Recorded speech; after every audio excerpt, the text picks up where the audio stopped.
हाँ जी, आप सभी बहन भाइयों को जय मसीह की शांति का राजकुमार चैनल में आप सभी का स्वागत है। तो आज का पवित्र वचन मैं आपके लिए यूहन्ना की पुस्तक उसका 3रा अध्याय उसमें से पढ़ना चाहूंगा। यहाँ पर लिखा है, फरीसियों में निकोदेमुस नाम का एक मनुष्य था जो यहूदियों का सरदार था। उसने रात को यीशु के पास आकर उससे कहा, हे रब्बी, हम जानते हैं कि तू प्रभु की ओर से गुरु होकर आया है, क्योंकि कोई इन चिन्हों को जो तू दिखाता है, यदि प्रभु उसके साथ ना हो तो नहीं दिखा सकता। यीशु ने उसको उत्तर दिया, मैं तुझसे सच सच कहता हूँ, यदि कोई नए सिरे से ना जन्मे तो प्रभु के राज्य को देख नहीं सकता। तो प्रभु ने उसको उत्तर दिया कि मैं तुझे सच सच कहता हूँ। यहाँ 2 बार सच सच का जिक्र है कि मैं तुझसे सच सच कहता हूँ, यदि कोई नए सिरे से ना जन्मे तो प्रभु के राज्य को देख नहीं सकता। अब हम नए सिरे से जन्म के बारे में थोड़ा चर्चा करना चाहूंगा मैं आपसे कि ये नए सिरे से जन्मना, पैदा होना क्या है। और वो फिर उसको कह रहा है, प्रभु यीशु मसीह को वह उत्तर देता है कि प्रभु, जो आदमी बूढ़ा हो गया वो कैसे फिर दोबारा जन्म ले सकता है। दरअसल उस आदमी को इस बात के बारे में ज्ञान नहीं कि यीशु कौन से जन्म की बात कर रहा है। वो उसी दुनियावी जन्म के बारे में बात कर रहा है। तो मैं आपको बताना चाहूंगा मेरे भाई मेरी बहन कि स्वर्ग के राज्य में प्रवेश करने की तो बात आप छोड़ें, यहाँ पर प्रभु यीशु मसीह खुद कह रहे हैं कि जब तक कोई नए सिरे से ना जन्मे वो स्वर्ग के राज्य को देख भी नहीं सकता। उसमें प्रवेश करने की बात तो छोड़िए, वो राज्य को देख भी नहीं सकता, स्वर्ग के राज्य को। अब नए सिरे से जन्मने के लिए पहले हमें मरना जरूरी है। कुछ लोग ऐसे हैं जो मसीह में चल रहे हैं, अपना जीवन मसीह में व्यतीत कर रहे हैं, पर वो अभी तक पुराना जीवन उनका खत्म नहीं हुआ। वो पुराने जन्म से जीवन से मरे ही नहीं, तो वो नवा जन्म कैसे लेंगे। सबसे पहले हमें क्या करना है कि पुराने जीवन से हमें मरना होगा, फिर ही हम नया जन्म ले सकते हैं। अब कुछ लोग चर्च भी जाते हैं, प्रार्थना भी करते हैं, उपवास भी कर रखते हैं, पर उनको अभी तक इस बात का प्रकाशन नहीं है कि नया जन्म क्या होता है या कैसे होता है। अगर मेरे भाई मेरी बहन चर्च जाने के बाद भी आपके जीवन में वही बातें हैं, संसारिक बातें हैं, अगर आप किसी से झूठ बोलते हो, लड़ाई झगड़ा करते हो, या घर में आप अपने बच्चों को गाली गलौज देते हो, तो आपका जो पुराना जन्म है, पुराना जीवन है, उससे आप मरे नहीं अभी तक।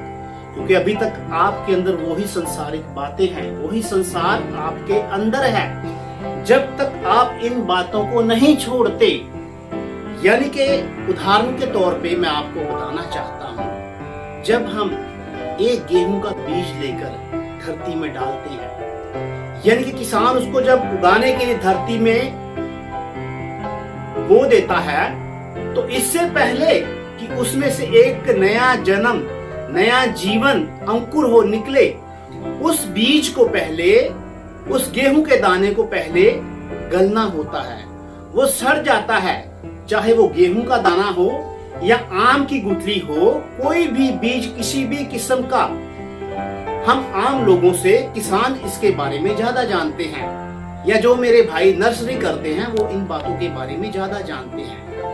यानी कि उसका जो पुराना जन्म होता है, पुराना जीवन होता है, वो खत्म हो जाता है। जब तक उसका वो जीवन खत्म नहीं होता पुराना वाला, तब तक उसमें से नवा जीवन, नया जन्म नहीं बाहर आता। उसमें से नया जीवन तभी अंकुर होता है जब तक वो पुराना जीवन उसका मर ना जाए, पुराना बीज वो गल सड़ ना जाए धरती में। तो इसी तरह मेरे भाई मेरी बहन, आपको नया जन्म पाने के लिए पहले अपना पुराना जीवन है, जो पुराना जन्म है, स्वाभाविक तौर पर आपको उससे मुक्त होना होगा। आपको वही पुराना चाल चलन, अपना गाली गलौज करने वाला, या बात बात पर झूठ बोलने वाला, या किसी को जेलसी रखने वाली भावना, किसी को जलाने के लिए आप जैसे हम कुछ करते हैं दिखाने के लिए, तो ये सब संसारिक बातें हमें छोड़नी होगी मेरे भाई मेरी बहनों।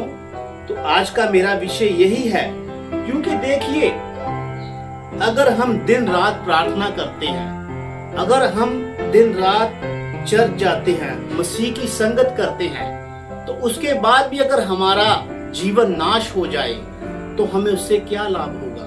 क्योंकि पवित्र बाइबल में भी लिखा है कि एक ऐसा रास्ता है जो इंसान को तो सही लगता है, इंसान को सीधा लगता है, पर उसके आखिर में नाश है, आखिर में उसके विनाश हो जाता है इंसान का। तो यही वो रास्ता है भाई। हम देखते हैं कि भाई हम तो सही चल रहे हैं, हम तो चर्च जाते हैं, हम तो प्रार्थना भी करते हैं, हम तो उपवास भी रखते हैं। तो मेरे भाई मेरी बहन, प्रार्थना करना, चर्च जाना, उपवास रखना, मसीह लोगों के साथ संगत करना, वचन के साथ संगत करना, ये एक बहुत अच्छी बात है।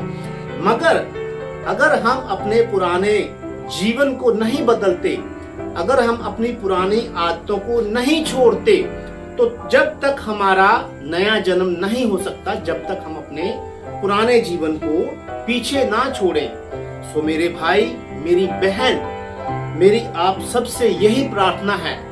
मेरा वीडियो बनाने का मकसद सिर्फ YouTube के ऊपर बहुत से फॉलोवर्स बढ़ाकर पैसा बटोरना नहीं है।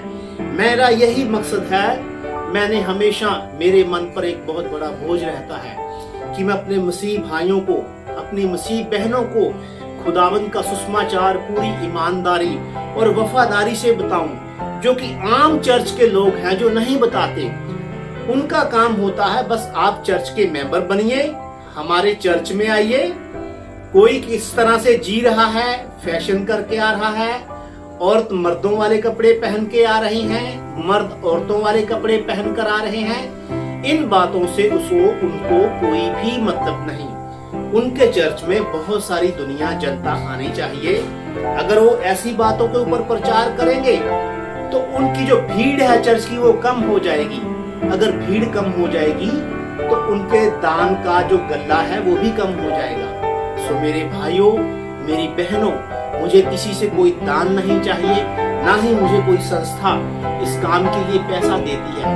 मैं खुद मेहनत मजदूरी करने वाला आदमी हूँ। पर मैंने खुदा से वादा किया है, क्योंकि खुदा ने मुझे आवाज देकर बुलाया था मेरे घर में कि ब्रोनू, तुझे और साथ में मेरे भाई का नाम दिया था कि तुझे प्रभु का ये कार्य करना होगा। प्रभु के लोगों को, मेरे लोगों को उसने कहा कि पूरी ईमानदारी और खराई से मेरा वचन बताना होगा। सो आज का मेरा विषय यही है। तो आप सभी बहन भाइयों को जय मसीह की। आपके लिए मैं छोटी सी प्रार्थना करनी चाहूंगा। हे स्वर्गीय पिता, स्वर्गीय बाप, प्रभु यीशु मसीह, मैं आपका दिलो जान से धन्यवाद, आपका शुक्र करता हूँ प्रभु यीशु मसीह कि आपने मुझे प्रभु यीशु मसीह इस टॉपिक के ऊपर बोलने के लिए अपनी कृपा और अपना अनुग्रह दिया। प्रभु रहम कीजिए खुदावन, होने पाए प्रभु यीशु मसीह कि आपका पवित्र वचन खुदावन मेरे जीवन में वो पूरा हो कि आपने कहा बोलने वाले तुम नहीं, मेरे पिता का आत्मा होगा। तो प्रभु मेरी बेनती है खुदावन, जो आपके पवित्र वचन को प्रभु सुने, जो मेरी बहनें मेरे भाई इस वचन को सुन रहे हैं, तो खुदावंद रहम कीजिए खुदावंद, उनके जीवन के ऊपर प्रभु अनुग्रह कीजिए खुदावंद। और प्यारे खुदावंद मेरी मिन्नत है प्रभु उन लोगों के लिए प्यारे खुदावंद जो कि इन मुश्किलों और इन मुसीबतों में है प्यारे खुदावंद, के प्यारे खुदावंद वो भरमाने वाली आत्माओं को नहीं पहचान सकते प्यारे खुदावंद। तो खुदावंद रहम कीजिए। आपके वचन में लिखा है कि हर एक आत्मा की प्रतीति ना करो, वरन आत्माओं को परखो कि वो प्रभु की ओर से हैं या नहीं। तो खुदावंद रहम कीजिए कि वो आपके पवित्र वचन को लेके खुदावंद उन आत्माओं को परख सके प्यारे खुदावंद, ताकि वो आपकी ओर से हैं या नहीं। हे मेरे खुदावंद, इन लोगों के ऊपर, इन मेरे भाइयों के ऊपर, इन मेरी बहनों के ऊपर खुदावंद रहम कीजिए प्यारे प्रभु यीशु मसीह, ताकि खुदावंद जब आप अपने लोगों को लेने के लिए आए प्यारे खुदावंद, तो प्यारे खुदावंद ये लोग प्यारे खुदावंद उस दिन आपके प्रभु उस रैप्चर के लिए उठाए जाने के लिए प्यारे खुदावंद पूरी तरह से तैयार हो सके मेरे खुदावंद। ओ प्रभु रहम कीजिए, अनुग्रह कीजिए प्यारे खुदावंद, ओ प्रभु, मेरी बेनती है खुदावंद, कृपया करके मेरी छोटी सी प्रार्थना को सुनिए और स्वीकार कीजिए। ये दुआ बेनती मैं अपने उद्धारकर्ता प्रभु यीशु मसीह के नाम से होकर मांगता हूँ, आमीन।